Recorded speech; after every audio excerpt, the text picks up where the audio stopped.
Yo, guys, what is going on? It is Ash here, and we need to do a post-match review of the Everton Newcastle game. Finally, get to see a result to match the performance. Unbelievable. Volta Marde, Volta Messi, however you want to call him, absolutely amazing. As you can see right now, we are 11th after this game. Got the current Spurs game going on at the moment, where they're 2-0 down. I've been watching that. It's on my other screen at the moment, but I thought I'd just take a bit of a break after the game to go through it. Obviously, I'll be on, say, the Football Terrorists and stuff like that, which I'm on. I'm on MHF, which is it's got Footy Judge Mo and Hassam. I'll be on that tonight, which will be after the Spurs game. I was on that again yesterday, so you'll see me about. Of course, please drop me a sub and a like. I'll try and do some more YouTube videos. But either way, let's get into this. Yes, what an unbelievable game. Obviously, we had to concede a goal. The Dewsbury Hall, heads went down a bit. We were 4-0 up at this point. Unbelievable goal that Dewsbury Hall did. It was great control as well. I wasn't even angry. We'll go through it. As you can see here, we are on 18 points. We're now in the pact. So, say from here, you've got Aston Villa on 21. So, granted, say if all of these teams remain on the same points, because obviously some games still have to play. Villa's playing tomorrow against Wolves, so I'd imagine Villa's probably going to win.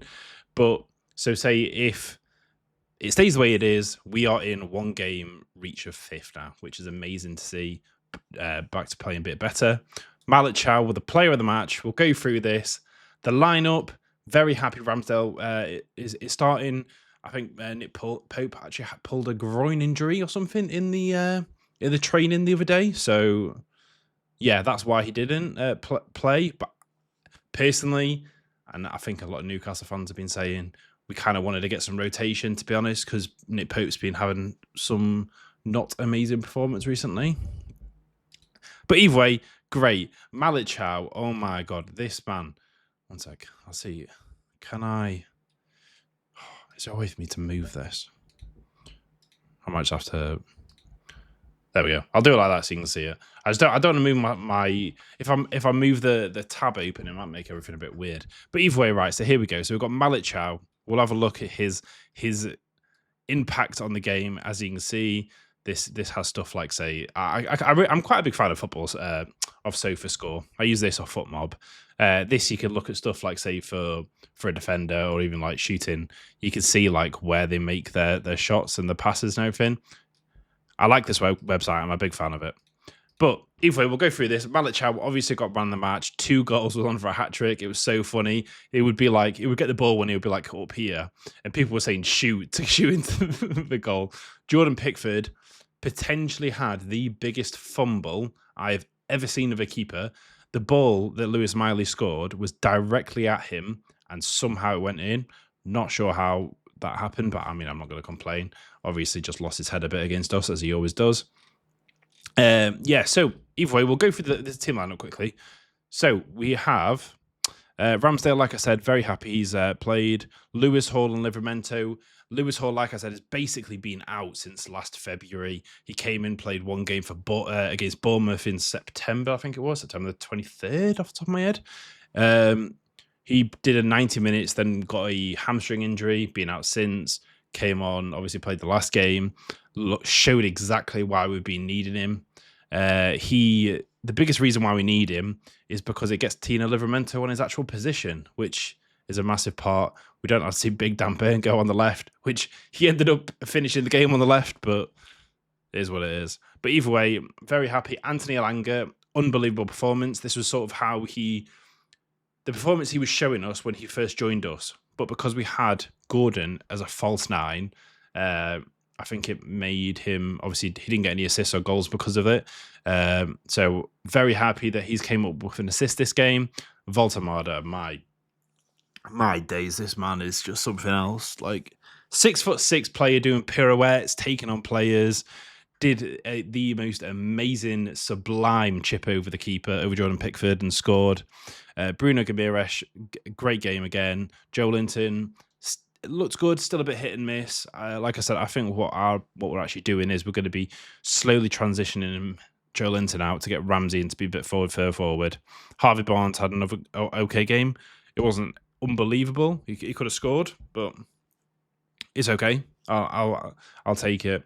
Lewis Miley, amazing game. I'm so happy that this kid got a goal and assist. Great, unbelievable. Like I said, whenever we don't have Sandro Tonali, Lewis Miley takes that position and he makes it feel like we're not even missing Tonali, which is amazing to say. Hopefully, we don't have to sell him. We can keep him. It's going to be our future prospect. Unless if somehow we can manage to get Elliot Anderson back, which don't see that happening because he's going to be hella expensive. But either way, the whole team played amazing. Very happy with. We had the substitutes down here. Jacob Ramsey. I thought Jacob Ramsey played very well when he came on, actually. Joe Willock was okay again. I'm still not a massive fan of Joe Willock. He obviously had that amazing loan season that he had with us. Which is kind of the reason why we ended up buying him. Never really hit the heights since, but it is what it is. Obviously, just like Sandro and Gordon came on later, and Shaw, they did this triple sub. It was kind of just a waste of time, to be honest. Very happy with that. Barry nearly got a goal, bounced off his arm. It was rightfully ruled out. It was an accidental handball, but the thing is, the way it hit his arm, it was going to go away from him.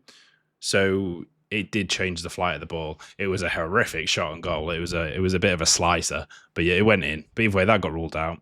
That was that before the Malik Chow goal, second goal? I think it was around then. Obviously, it was before the Dewsbury Hall. I think it was. Yeah, it definitely was. I'm pretty sure it was like 60 minutes or something when it happened. So it would have been after the Malik Chow. But yeah, no, listen, right, I'm very happy with the performance. Player stats, we'll have a quick look at some of this, see what comes off on.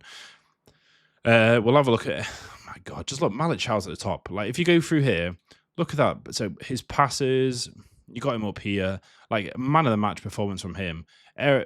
Wow, Jules won. Nick Voltamada was involved in 13 duels, and he only won 5, though, unfortunately.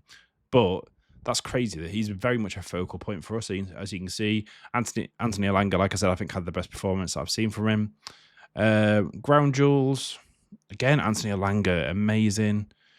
Aerial duels, yeah, Malik Chow. I mean, literally, after 50 seconds, I don't even know how I haven't mentioned this. He scored the quickest goal so far in the Premier League, which was only just done, like this season, that is, not in general, which Phil Foden only just got earlier on today, which I think it's 58 or 59 seconds Phil Foden got, and then I think Malik Chow was 52 seconds. But yeah, he got told in like the post-match interview when Voltamada was giving Malik Chow man of the match, which is great, by the way, because they're both German, so they have a great relationship, stuff going on there. Rightfully so. Very, very, very proud of Malik Chow. He's been putting in performance after performance, so rightfully deserved.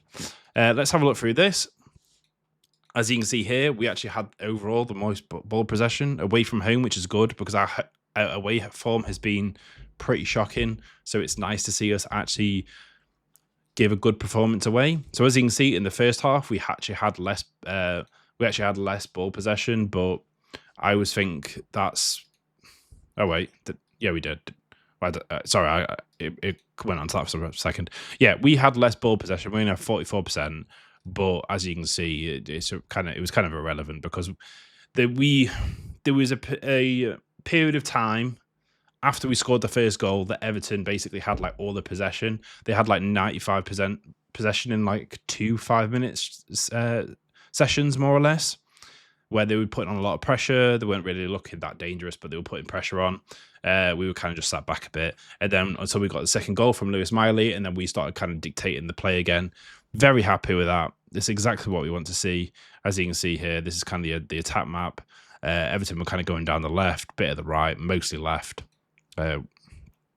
That's when they're shooting that way. So that's like Jack Grealish and stuff. And then obviously we had a lot of Anthony Alanga, like I said, on the ball. Like I said, I was quite impressed because he was involved in a lot of the play. That's the first half, that is. And then here is the second half. I'll just show this is the stuff from both halves. So you can see it's the exact same. As you can see, we had 8 shots on target. 13 shots, 8 shots on target. That's a great conversion rate. Normally you get a load of shots, not many on target, but we did. So I'm not going to complain at that. They hit the woodwork, flipping Alcaraz or something? Alcatraz, flipping, what are we on about? Bloody Harry Potter or whatever the flipping thing, the jail is. Where is he? Am I blind? Or did he come on as a sub? Yeah. Oh, he did. 46 seconds. This man absolutely blasted the ball. Ramsdale, it was from a corner. Ramsdale jumped to the side. All he had to do, the ball came out to about here. All Alcaraz had to do is just finish it. Like, not blast it, just aim for it. Aim for, like, the right side of the goal, and it would have went in. Bro put his laces through it, and it rocketed off the bar. Thank God for that, because could have potentially changed the game, that. So thank God that it didn't. Either way, as you can see, shots off target. We only had one shot off target. Unbelievable performance. We were very, very clinical this game. Exactly what we want to see. Hopefully, this could be a bit of a kick on for us, which we'll go through sort of Newcastle's future games afterwards. But as you can see, Lewis Miley, Lewis Hall, Malik Chow, all with like the top rated Newcastle players, which I completely agree with. Like I said, I think there's also a shout for Voltemada looks great. Anthony Elanga looked great. If you guys heard, I don't think you guys heard that. I just had a notification come up on my PC, but I think I got it turned off. So that's fine. Yeah, like I said, I'm very, very, very happy with our performance. Aaron Ramsdale looked okay. He wasn't really tested. The stuff he was tested, he did end up kind of scuffing, I guess. I'm not annoyed about the Dewsbury Hall one, because that was an unbelievable take. I wouldn't imagine he probably would have saved that. So I'm happy with that. I thought it was very funny how about 60 minutes, literally the Everton stadium just completely disappeared. We're at the flipping Dick Stadium, and there was no one there. There was more Newcastle fans than there was Everton fans by the end of the game, which I love to see. What we're going to do, we're going to have a look a bit of our games that's coming up. I'm presuming you can do it from here. Yeah, here. Right, so... Oh, God, I've never done it this way. Oh, we're going on FootMob. I'm more used to looking at games coming up on FootMob. As you can see there, 2-0 from Fulham. Fulham, I can't believe this. Either way, let's have a quick look at our games that are coming up, because I know we've got the likes of Bayer Leverkusen and stuff in the Champions League. So here we go. So we have Spurs at home, which, judging by how they are at this game, they're being absolutely stinky. So that's on Tuesday. Then we have Burnley at home again. These are both very winnable fixtures. Bayern Leverkusen away, that's going to be difficult, if I'm going to be honest. I think Visser is looking like he probably will be fit for around this time. Johan Wissa will be looking to come around here. Eddie Howe didn't want to give an exact date, because he didn't want to give people, I guess, hope, because he kept on obviously having a date and then he gets delayed again. But by the looks of it, it is going to be sort of around the start of December. So maybe Bayer Leverkusen, he might even be back. Obviously, Voltemada going back to Germany for this game. I personally think we can win the game. I think there's more chance that we won't, but we'll see how we go, because at the end of the day, if we come off 2 wins here, if we get 2 wins back to back of Spurs and Burnley, we're gonna have so much like what is it? We're gonna be built up motivation and stuff. We're gonna be looking for on it. We're gonna have we're gonna be looking a bit in form, and then obviously this game, massive game. Newcastle away at the Stadium of Light. Stadium of Shite, however you want to call it. Dirty Mackems. Flipping, as you can see, Jordan Pickford always gets the game in his head. Also, I love how every single time we have to go against Jordan Pickford, you'll hear his sad Mac bastard chant. Typical, has to be done. This game will be a big one. It'll be, obviously, everyone always gets up for it. They had the Sunderland and Newcastle women's game recently, and I think we beat them 3-1, I think it was, off the top of my head. So hopefully we can carry that on. Because Sunderland actually won today. They won 3-2, which was a bit of a surprising one. But yeah, and then so as you see from that, we've then got the EFL Cup against Fulham. Another winnable one at home. Chelsea, this is going to be a big game. It's at home, so I'd like to say we have a good chance. And then obviously why do we always get this? Why do we always get Old Trafford away on Boxing Day? I swear that's just a fixture that always seems to happen to us. I don't know why they always do it, but it's, again, that I'm unsure. It's going to be, where's United going to be at, because they've got a good run of games going up until us. So we could potentially see Man United on form, or we could potentially see Amrim getting a lot of hate and maybe getting pushed out. Who knows about the fans? It's got a lot of good stuff. But either way, guys, I would love to know what your thoughts are in the comment section below. Obviously, like I said, I'll be on Match Action, Football Terrace, Footy Judge Mo channel, Don Hassam channel. They have obviously like a combined one, which is called MHF, which I'm sure people have probably seen. But yeah, it's. I think we have some very winnable fixtures, and then when you go past that, we've got Burnley again, winnable. Palace winnable at home. Leeds like we should be winning a lot of these games. Wolves definitely we should be winnable. And then we have obviously PSV, which just slapped up flipping. Oh my god! Did anyone see this game? 4-1 against